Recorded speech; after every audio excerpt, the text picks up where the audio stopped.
okay, it's President's Day.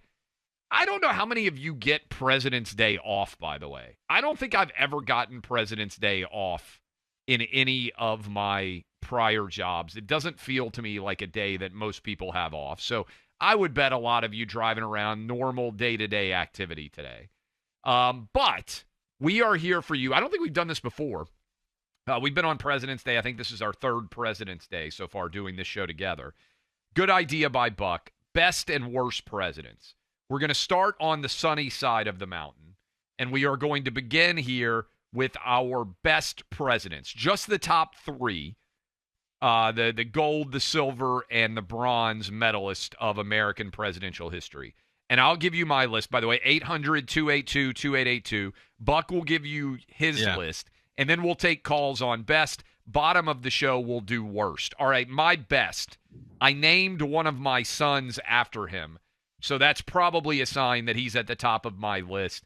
I've got Abraham Lincoln as the best president in American political history. Number one, the gold medal winner for me, Abraham Lincoln. I think, Buck, not only a tremendous president, probably also the only literary genius who has ever been president of the United States. That is, back when presidents actually wrote their own speeches. You go read the Gettysburg Address. You go read Abraham Lincoln's second inaugural address. It is poetry of a level that does not exist in American politics today, and it came directly from the pen of Abraham Lincoln. He is my favorite of all the presidents. So now I go second. number. Oh, you're going second. Should I go 1, 2, 3, or should we go back and forth? Let's go back and forth. I'll go. All right. Who do you have number one? It's boring, but the GOAT is still the GOAT. George Washington. Okay. It's like the movie that started the whole franchise, put it all in motion. Incredible to hold the army together and then become president and then understand that he had to be what the nation needed him to be at that point in time, and then to walk away from it and to just, I mean, what he did, the combination of military and then political acumen and skill that he brought to bear is amazing. And also the personal courage, too. We don't think about this that often. A couple of things go differently. George Washington is hanging by his neck from a yardarm somewhere. Like, you know, people forget this. Like, that guy was really taking real risks, not just on the battlefield, but, you know, they could have captured him off the battlefield. Anyway, all of those guys did. The British were shady back then. Now we think of them because of just crumpets and the crown. But back in the day, they could be very mean. All right, number two. For me, I'm seconding your number one. I've got George Washington. Right. Set the precedent. We just laid it out. Why? I've got Lincoln 1, Washington 2. Who do you have 2? Oh, I go Ronald Reagan. Oh, that is strong. I defeated the evil empire of the Soviet Union. I don't know how much better you could. To me, the people that prevent, because this is going to be a thing on the worst three. If you're a president who helped prevent mass death and destruction, I feel like that gets you a lot of brownie points, right? That gets you really far in life. And so I think, for me, it's Ronald Reagan at number 2, and I think I'm going to surprise you with my number 3. All right, my third is I think Thomas Jefferson. You talked about, to me, the foundation. Buck's wrinkling his face. Look, when you look at the history of Jefferson from the Declaration of Independence, and then the Louisiana Purchase, which I think is probably the single most significant and consequential act of any president in office, to buy that. Remember, I've talked about the Lewis and Clark expedition and how much I love that aspect. Are you a big of history. James Monroe fan? James Monroe doesn't get all the love that he deserves. I think, I'm not anti-James Monroe. I'm pro-Jefferson. So my top 3, Lincoln, Washington, Jefferson. Little bit old school. I get it. Nobody is on this list prior to, 1865 for me. But those would be my trio of the best ever American presidents. All right, who's your third? I mean, I like to throw Monroe in there just for topic of conversation. He's not a top 10 guy for me, but, you know, he's kind of a badass in his own way. There's some really good stuff. James Monroe doesn't really get the respect that he deserves. You know, was personal courage. Anyway, he's probably in like the 20 to 30, or maybe 15 to 20 range for me of presidents. But I just was thinking about him as you're talking about Louisiana Purchase. Number 3 is Calvin Coolidge. Silent Cal. Just don't mess it up. Let the American people do what they do. Don't be a tyrant. Don't get us into crazy wars. Don't mess things up. I think Cal, if you're looking at the vision of the founders, it's a president who doesn't do too much, doesn't mess things up, lets prosperity reign, lets peace reign. I think Calvin Coolidge should get a lot of love. All right, should we take a couple of calls here and get some more of our so you've got our top 3s. He's the only president. So for those of you who are saying that's crazy, he's also the only president who went to Amherst College. So I feel some affinity for him because I used to party in Coolidge dorm, named for him because he was in Amherst College. I will say this. Your top 3 is going to set tongues wagging way more than my top 3. In my top 3, most of you out there, nobody's really going to be like, oh my God, I can't believe. To me, Thomas Jefferson, amazing, talented, founding father, brilliant, all that stuff.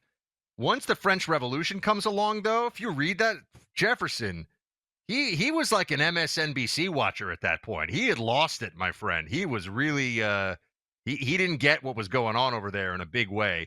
And he was also very nasty to John Adams. There's a lot of he nastiness. was Secretary of State during the French Revolution, right? I believe, if I'm remembering that correctly. Yeah. Yes. And but as president, he was a big fan, even as the guillotines were whapping down, chopping off heads. Wasn't good. Wasn't good, folks. I hate to be the one that says it, but I don't love Jefferson the way some of you love Jefferson. Remember, I got people fired up. We were talking about best generals. Now, I've got Washington at 2 overall as my president, but George Washington was a pretty mediocre to bad actual battlefield general. Yeah, he was a good general if you think of America as an insurgency. He's a bad general if you think of wins and losses in combat in the field. Does that you know what I mean? Like every battle that he basically fought almost for the entirety of his political career, but he kept the revolution, he kept the military going together. In a way that I think the odds of him being able to do that under those circumstances with the lack of resources they had was near miraculous. So that's the part of it that, and as we see with insurgencies, if you can just keep it going, for better or for worse, in a lot of places for worse, but if an insurgency can keep going, much more powerful militaries can be defeated. And also, I would say maybe the most important precedent that Washington set was giving up power. Unheard of throughout the annals of history for someone to have the ability. Washington could have become a dictator and ruled for the rest of his life if he had so desired. Instead, he said no, and he went back to Mount Vernon, which is unheard of. John Adams, I think, he started to think a little bit too highly of himself, whereas Washington understood a degree of humility, even as the father of the nation, so to speak, was necessary. And by the way, I would wonder on some level, Buck, whether partly Washington not having sons of his own, if you want to get into the genealogical aspect. So I'm reading now, because I'm a nerd, all about the British kings, and I've just always wanted to kind of know that history. I'm back at the 1200s right now, so I'm way Clay back. He really wants to build our UK audience on podcast. I'm in the 1200s right now, reading about all the British kings, and the degree to which I do wonder psychologically if Washington had 3 or 4 sons, would he have been interested in trying to pass that power on down to them? Would his thought process have been different? Because I do think he would have ended up, and could have been if he had so desired, dictator of the United States. I'll throw this out there. We're going to take best presidents now in the calls. So we'll take next after this. Best presidents next right now. hour, which I think could even be more fun. Worst presidents of all time. Worst presidents, and we'll take worst presidents calls then. So best presidents now coming up here in a second. Welcome back, team. Best and worst presidents on President's Day. Having some fun with this one. And we got into the best in the last hour. Wanted to be positive in the second hour of the show. Third hour of the show, now we get to crack our knuckles and throw some haymakers at the memories of some of these presidents. I told you this was it was reported by Scripps. The annual Presidential Greatness Project surveyed presidential historians, and this just came out today, and sure enough, there was pretty universal agreement among those surveyed that Donald Trump was the worst president of all time, which I think is completely bonkers. But I'm just telling you what they reported. That's nuts.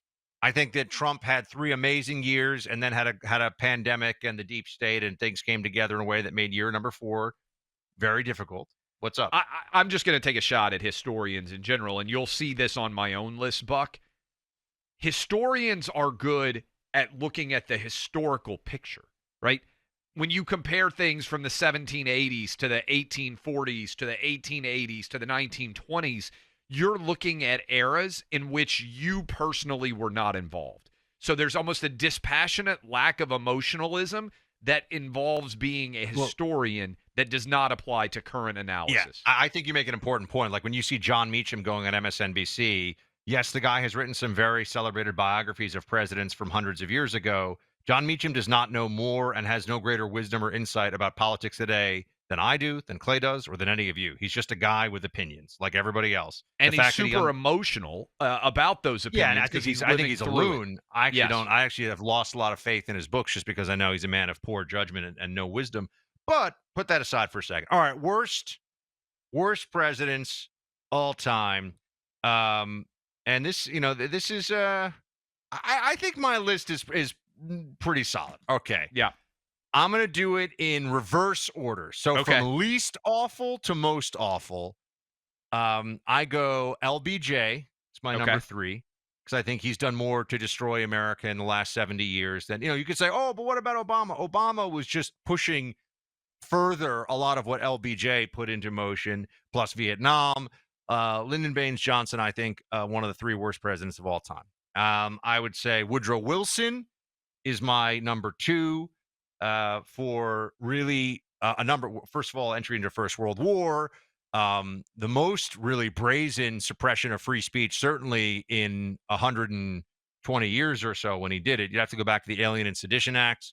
So he was an authoritarian. He was a progressive internationalist. He was a huge racist and got us into the First World War. A lot of Americans died in that war. The whole League of Nations thing collapsed. World War II follows. Mass death was the result of Woodrow Wilson's idiocy. So that's why I shouldn't even say idiocy, ineptitude and bad ideas. And I think this is you might share this with me. Number 1 worst president of all time, I go James Buchanan because, led us right into the Civil War. And that was an abject catastrophe in terms of loss of life and on all the rest of it. Now, maybe you could say, well, without Buchanan, you can't have Lincoln, right? I mean, it's almost like people play their role in history, good or bad. That's my 3. So Buchanan's the worst. Wilson is number 2. LBJ number 3. Clay, who do you give us? All right, so this may be unfair and uncharitable, but William Henry Harrison died after 31 days in office. Didn't choose to die, obviously. I've got him as my 3rd worst president. Again, he got pneumonia supposedly at his inaugural address. He dies 31 days later. You can argue, okay, he didn't do drastic damage, but you only make it 31 days. I've got William Henry Harrison 3rd. Lyndon Baines Johnson, LBJ, I've got 2nd. And a little bit for what you said, Buck. One, the Great Society, I think, if you look at the data now, has overwhelmingly blown up in Americans' faces. We were talking earlier in the show. You go look, for instance, at the percentage of single-parent households that existed before the 1960s. It was almost unheard of.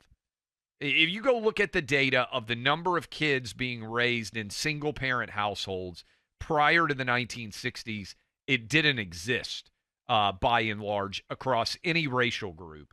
Since the 1960s, it has exploded. And then you add in the Vietnam War, the disaster that it was, the fact that obviously he was only in office, 5 years after the assassination of John F. Kennedy, the decision. I think there may be a historical analogy with the way that LBJ said, I will not seek and I will not accept the nomination in 1968. I think there's a Joe Biden congruency there on some level. And then the worst president of all time, I have James Buchanan. And look, I'm a Civil War history nerd.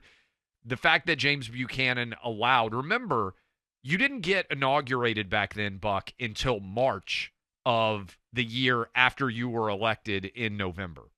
So a lot of people don't think about that from a historical context. It was difficult to get to Washington, D.C., the inaugural process. But you're talking about basically 6 months from Election Day until the new president got inaugurated. I happen to think even now we have too long between when the election takes place in November and the inauguration that takes place in January.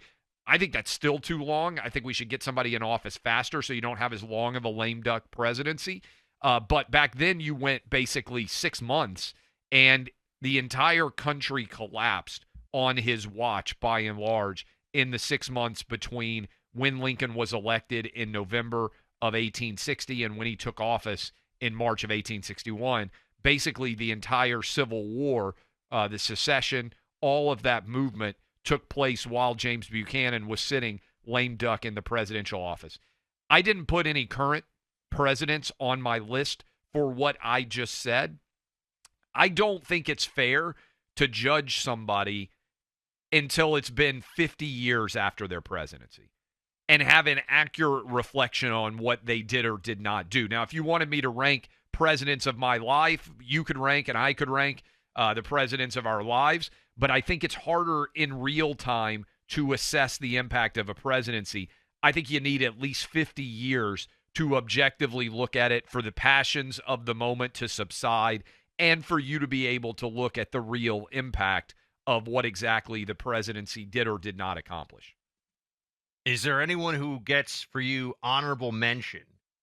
Honorable on mention the worst for the list? worst on the worst list, yes. I mean, yes, but they would be when you look at it. I mean, part of the problem is most presidencies have a part of good and bad. I think that FDR deciding to basically give a huge percentage of the government and entitlement programs, put them in place, has been a ticking time bomb that we're only now starting to reflect. Yeah, I think that you can make a case that the most controversial, in the sense that on the one side he is revered, and on the other side he, at least by those who know, is pretty despised, would be the legacy of FDR. And but I would argue, Democrats think of, I'm just going to say, they think of him as a hero. Somebody else you have? No, I was going to say the FDR angle that I think makes it challenging is he got World War II eventually right. So when you balance out the FDR presidency, now Harry Truman comes in at the end and actually closes it out. I think it's tough. We had, what is it that he did in the Second World War that another president in his shoes would not have? We got caught napping, right? We got caught hit. Some people would argue that there was even an intentional desire to allow the Japanese attack in 1941. There is a conspiracy theory out there that we intentionally overlooked some of the warnings there.